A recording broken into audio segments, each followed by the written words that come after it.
Assalamualaikum warahmatullahi ta'ala wabarakatuh.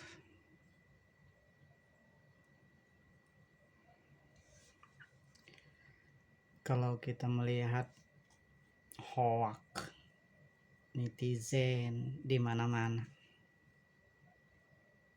berbicara tentang seorang pemimpin begitu miris dan tanggung jawabnya besar memang, karena seorang pemimpin pasti ikut mengurusi anak buahnya, walau itu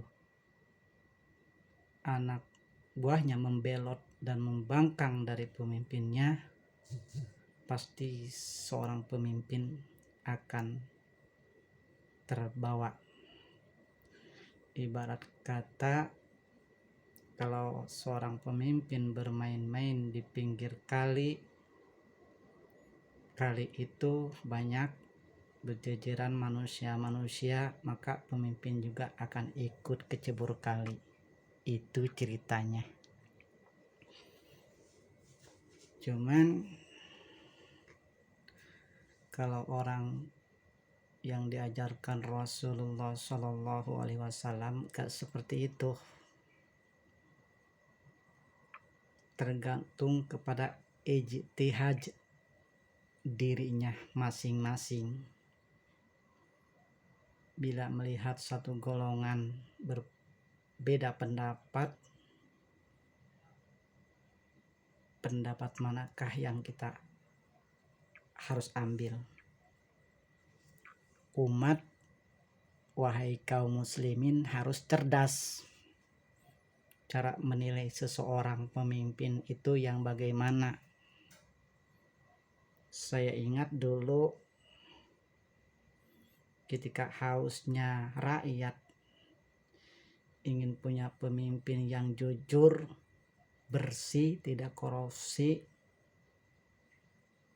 dan tidak membangga-banggakan kekayaan yang hasil korupsinya, datanglah seorang pemimpin yang sederhana.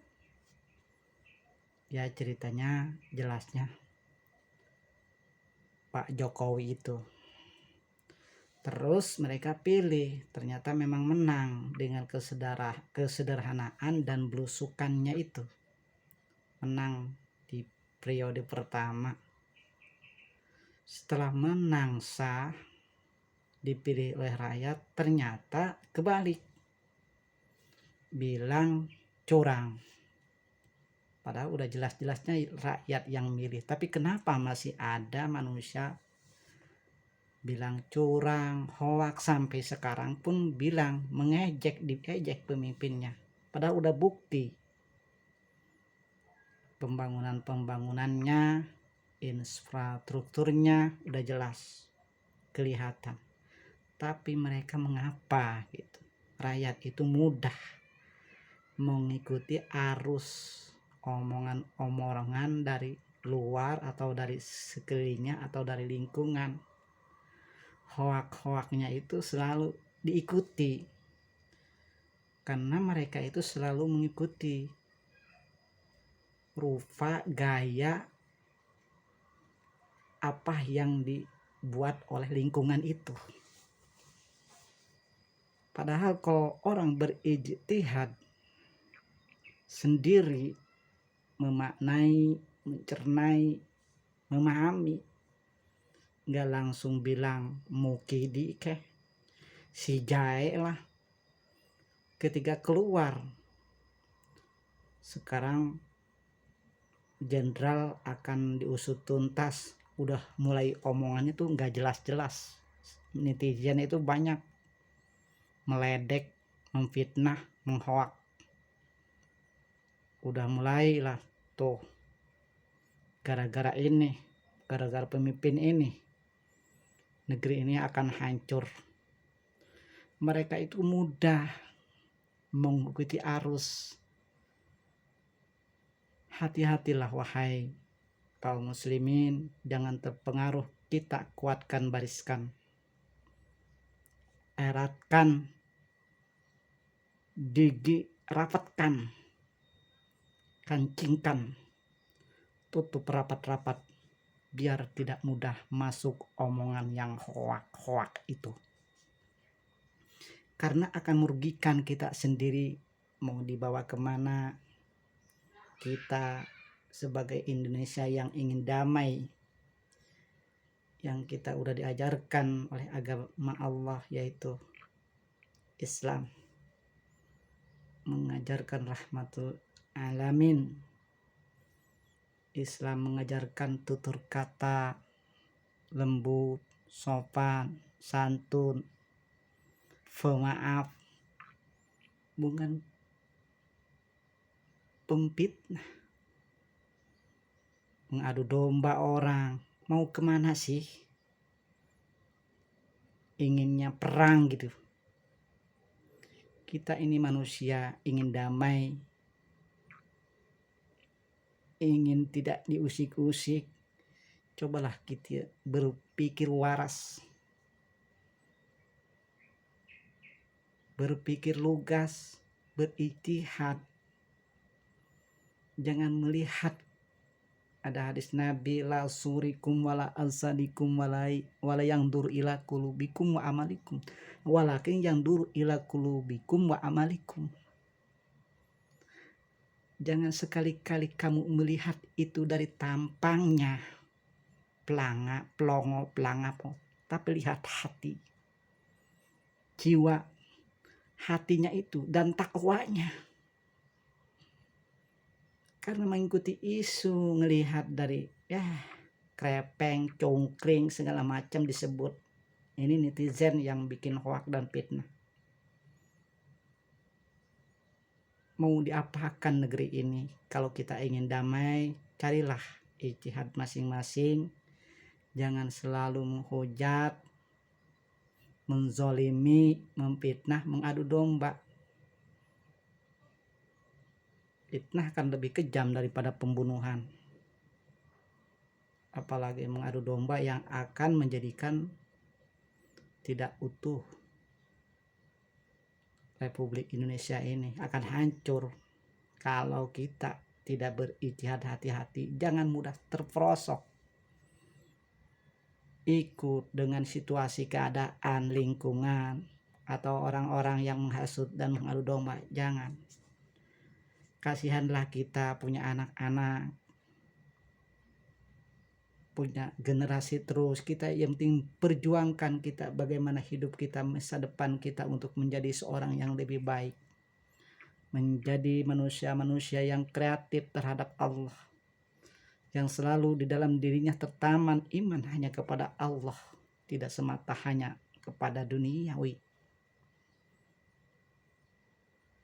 Kalau kita melihat kepada duniawi, jelas merasa risih dengan jabatan, pangkat, kekuasaan, maka manusia itu akan terpengaruh terus sampai titik darah penghabiskan, yang mengobarkan dari akal dan pikirannya selalu ingin merusak.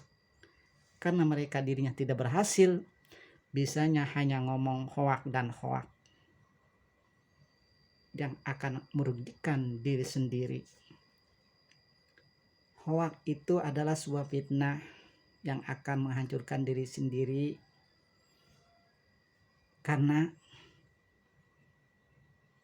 Allah tidak akan membalas kepada orang-orang yang berbuat hoak itu langsung azab.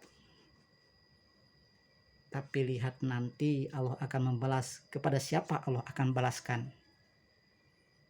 Kepada yang selama ini orang-orang yang selalu berbuat baik, atau kepada orang-orang yang selalu berbuat fitnah, hoak.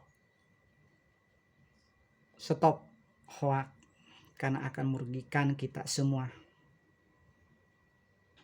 Mengadu domba, memfitnah orang, menjahili orang. Kita lihat di media-media sosial sekarang ini betapa ketir, ngeri, miris. Rakyat terpengaruh oleh emosi, kekuasaan. Rakyat terpengaruh oleh keadaan dan lingkungan. rakyat pun dibodohi dengan iming-iming hadiah segala macam, ditampilkan dengan perilaku yang tidak menonjolkan akhlakul karim. Contohlah Rasulullah sebagai suri tauladan, uswatun hasanah bagi seluruh alam. Mau kemana kita ini kalau kita tidak rapatkan barisan kaum muslimin? Akan menjadi apa negeri kita? Wajar bencana melanda ke kita, wajar berbagai macam cobaan kepada kita karena kita tidak tenang, merasa iri dengan keberhasilan orang lain, merasa tidak dipilih ketika pengen jadi pemimpin, merasa tidak terpilih karena dengan kebodohannya sendiri, merasa tidak menang di dalam hidupnya. Kalau toh semacam itu tidak ikhlas, tidak menjaga diri, maka akan hancur negeri ini. Tapi kalau kita tujuannya hanya akhirat, iman yang kuat, di mana disebut nama-nama Allah, selalu gemetar, selalu takwa, menambah imannya, selalu ingin berbuat baik, dan selalu seluruh harta jiwa raganya hanya kepentingan agama Allah. Kita lihat udah ada contoh juga yang terbaik kita sebagai pemimpin yang terbaik, dengan tegas, lugas, kuat, yaitu imam kita Habib Syihab Rizik. Karena itu jangankan kita ini manusia, sekalipun memang cucu dzurriyyah Rasulullah Shallallahu Alaihi Wasallam, itu juga jangan dianggap kalau sekira omongannya yang di luar sopan santun, karena tidak semuanya mengajarkan semacam itu. Boleh cucu Rasulullah SAW kita hormati, tapi omongan dan kelakuannya tidak mencerminkan akhlak yang baik, kita jauhi dan tidak usah dituruti.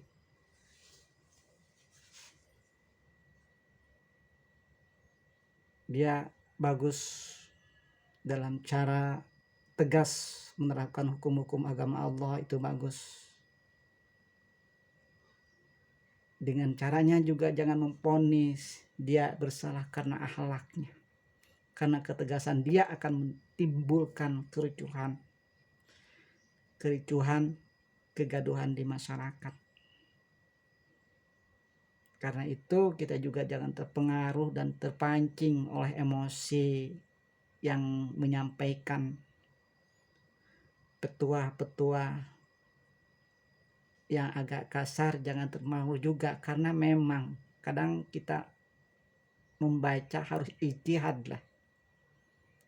Ijtihad artinya menimbang-nimbang, berpikir-pikir apa yang akan dikeluarkan itu, apalagi menyangkut hubungan dengan masyarakat, baik dan buruknya itu efeknya akan menjadi apa. Karena memang efeknya akan timbul di masyarakat sangat memalukan. Seorang tokoh agama yang seperti itu pasti akan dibenci atau dicaci maki. Tapi sebaliknya, umat Islam mendukung dengan kerasnya, tajamnya omongan yang menegakkan, bilang yang haram ya haram, yang halal ya halal, tapi secara dengan apa yang dianjurkan Rasulullah SAW dengan acara uswatun hasanah, bertutur kata lembut, lemah, sopan santun, ikhlas dengan menjalankannya, memberikan peringatan kepada pemimpin harus dengan jujur dan lemah lembut, bukan secara kasar terang-terangan, dan akan menimbulkan, kalau kita kasar akan menimbulkan kegaduhan di masyarakat, apalagi itu seorang tokoh. Karena itu sebagai jiwa yang beriman, ikut contoh Mu'ad bin Jabal, seorang sahabat Rasulullah, seorang sahabat Ansor. Dengan hatinya, seluruh jiwa raganya hanya untuk kepentingan semata-mata hukum, mengatur halal haramnya kehidupan. Seluruh harta dan jiwanya dibagikan hanya karena itu. Selalu memprediksi dan menimbang bagaimana menghukumi seseorang itu, tidak langsung asal jos, asal ngomong sembarangan, dan asal main tembak-tembak aja. Tapi kalau menghukum seseorang itu secara ijtihad. Kata hati-hati itu ijtihad. Kalau orang berijtihad dan selalu menimbang-nimbang suatu perkara, mau umat, mau masyarakat, mau rakyat biasa, dipikirkan dulu akan selamat. Tetapi asal jos, sembarangan, sembrono, ngomong asal dewe, karep dewe yang gak enak di orang lain, cukup senang diri sendiri untuk hawa nafsunya, akibatnya akan tanggung sendiri. Allah tidak akan membalas dengan kejelekanmu itu, tetapi Allah akan tunjukkan kejelekanmu itu dengan perbuatanmu sendiri. Kita adili, kalau memang berbuat yang salah, salahkanlah. Kalau yang benar, memang benar. Hukum harus diberlakukan semacam itu. Ketegasannya, Al-Quran menyebutkan nyawa dipotong nyawa, tangan dipotong tangan. Tapi itu jangan asal potong-potong. Lihat dulu perkaranya. Sudah jelas ketahuan, silahkan hukum diberlakukan. Kalau tidak jelas, masih dicari, kita perlu penyelidikan yang benar-benar otentik untuk membawa ke suatu mahkamah tertinggi, agar kita rakyat tidak mudah terprovokasi, mudah terhasut, penasaran, ingin tahu, mau melindungi hanya sekelompok atau segelintir orang yang punya kedudukan tinggi, atau mau menghancurkan rakyat untuk supaya perang. Kita tidak mau seperti itu. Rakyat ingin damai. Tetapi toh kalau dipaksa, rakyat akan membacking di belakang. Kalau memang benar toh tidak mau adil, selalu diumpetin, selalu dihilangin, selalu dihalang-halangi, rakyat akan maju. Saya di sini, di kontrakan ini, selalu mendukung apa kemauan rakyat. Hukum diberlakukan karena menyangkut itu keadilan, hak-hak untuk rakyat, jangan dipermainkan. Dan juga kasihan, jangan sekali mengumbar-ngumbar hoax, netizen, berbagai macam omongan yang gak jelas. Kita lihat dulu kalau menimbang atau mencerna sesuatu masalah, harus dipikirkan. Jangan asal jos. Begitu kira-kiranya. Karena manusia itu tak lepas memang dari kesalahan. Setiap pemimpin pasti ada salahnya. Tapi apa yang kata tadi, sembarangnya ini, sembrononya ini, menggebuk, memukul, tidak dicerna dan tidak dipikirkan itu. Memang ada kata tempat gudangnya salah, tapi selalu tidak dipikirkan untuk kedepannya dan anak cucunya. Kalau kita hanya sekedar ngikuti ego dan hawa nafsunya sendiri, maka akan merasakan itu untuk sendiri, bukan orang lain. Tapi kalau kita mengikuti hawa nafsunya orang banyak, menyangkut golongan, maka golongannya itu yang akan merasakan dan akan membalasnya kepada perbuatan-perbuatan yang jahat. Pemerintah, pemimpin tidak mau mengadili rakyat yang akan bertindak. Insya Allah saya mendukung sebagai manusia biasa, tapi saya tidak marah, pelan-pelan, tapi pasti mudah-mudahan bisa ini kedepannya mencerna, memanai rakyat kita. Saya sebagai manusia biasa juga yang ingin damai, tentram, yang tak ingin melihat berbagai macam kisruh negeri ini hancur, tidak mau. Karena saya pencinta kedamaian, bukan pecinta kerusuhan.